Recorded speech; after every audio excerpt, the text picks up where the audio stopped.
Oh yes, mpola mpola tukwaniriza ku mukutu gwaffe omuganzi ogumanyikidwa nga Uganda Mukamooli amanya n'eddoboozi bampita Ntambi Jimso Rich Boya Maxudi Junior mukyala mukulu amanyikidwa nga Faridah Nakazibwe nabo kiti Atandise kaweefube okuba nti abuulirira ku bakyala mulekeraawo okuzuukuka nga temwaze buliri mulekeraawo okufuluma mu buliri nga bwe mwagala mutandika okufuna ku mpisa z'omu kisenge abatuma bw'ebitiibwa n'ebisigaddewo kampeyini agitandikidde ku social media wuyo n'agitwala ku TV n'ebisigaddewo abasinga bagamba nti basingle mother babalabye ebintu bingi era nga oba oliawo omukyalo no advice jagaba ajogera through experience sonolwekyo bino n'ebirala tugenda okuba nti kutuusako mpola mpola mwebale kuba nti mutambula naffe mwebale kuba nti mutwagala ngenda kusaba subscribing gwatanaba kuba nti osubscribinga nawe yasubscribing edda nja kugamba thank you so much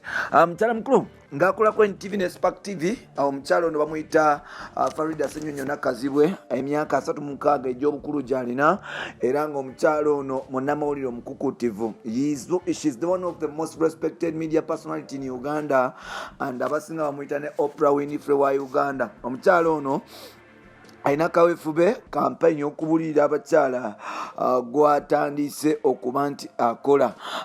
Faridah agamba nti bawala bangi waliwo ebintu byabuusa amaaso bye baali badde bakola mu bufumbo ate nga bagenda mu maaso n'okuba nti tebabitwala ng'ekikulu nti abakyala ennaku zino ebintu by'omu kisenge tebabitwala ng'ekikulu nti omukyala akeera bukeezi ku makya 12 n'atandika okuba nti agenda gy'agenda nakomawo nagenda nakomawo olala nagenda nakomawo nagenda nakomawo ng'obuliyita bwazi mbu tebaala buliri bubabeeraawo ne bazunga balowooza ku kintu kirala agenda okuleeta munankaniiwe oba munankaniiwe agenda okutuuka ku buliri nga nga talina kyamugamba ekyagamba nti abawala bayiga okuba nti bamanya kye bayita personal movements n'okuba nti personal protection about anything, especially this money they get from innocent number sugar daddies, yes. Agamba nti omuwala yenna olina okubeera omukyala omugezi omanye nti ebintu ebimu olina obikola nga olina ekigendero ate nga obala kubanga at the end of the day ozanyira ku bulamu bwo. Faridah watuukidde ng'alina challenges oba oliawo naye nnyingi ezigenda mu maaso n'okuba nti zimutigomya personal challenge however much n'abawala bangi oba oliawo bali n'obuzibu bungi. Mu Uganda wetwogerera ebizibu ebikyasinze okuba nti bikabe bannayuganda biri so funny sina sente bannayuganda ogenda kwesanga abavubuka 5 ku 6 agenda kutuuka girlfriend wange yankyaye boyfriend wange wankyaye n'omubuuza yakukyayidde ki ng'ensonga tagirina n'omubuuza kati bwakukyawamu eyo business n'ofunamu omeka nti ate zero. So nolwekyo relationship matters zikyatawaanya bannayuganda especially abavubuka mu Uganda and some of them batandika n'okuba nti beetuga olw'okuba nti balwanyi baabwe babalekawo. Ekibuuzo kiri bwe kiti lwaki abavubuka ennaku zino ekibatawaanya si kusoma si bitabo ekibatawaanya si kubulwa ssente ekibatawaanya mukwano. Why is love stressing the youth of this generation?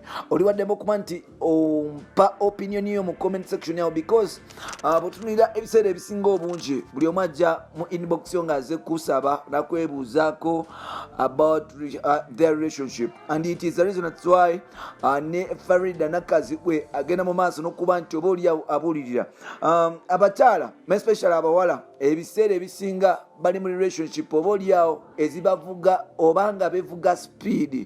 It is because they have something at times abantu bagamba mu relationship yafuuka business. I disagree with this because ebiseera ebisinga ennaku zino osanga abantu nga beetuga. If it was a business, why should you kill yourself? So code of conduct mukyala mukulu amanyikiddwa nga Faridah Nakazibwe Atandise okuba nti akola campaign ey'okuba nti abuulirira abawala banne abato ng'abagamba nti ebintu ebimu balina okuba nti babiyiga code of conduct ez'omu bantu, ez'omu buliri, buli kimu eza relationship zisobole okuba nti zirongooka. Bingi ebigenda mu maaso, especially mu Uganda when it comes to love. Olwaleero no bamukyawa ne Faridah kenyini almost yakaluzinga abasajja abawera 6, but still she is there because she knows, amanyi bulungi ensonga lwaki, amanyi lwaki byatuukawo. Ati sawa zino atandise okuba nti abuulirira abavubuka, agambye nti bannange abaanammwe ab'obuwala bye mugenda ne mukomawo nga temwefuddeeyo, temufudde ku babbaaba mmwe, temufudde ku mikwano gyammwe, temufudde ku baninkini bammwe, bikyamu. Yensonga lwaki oba oliawo abasajja bagenda mu maaso n'okuba nti babasuulawo. Bampita Ntambi Jimso, Rich Boy Maxud Junior. Tugenda kwegwako mu next episode. Kyali wange.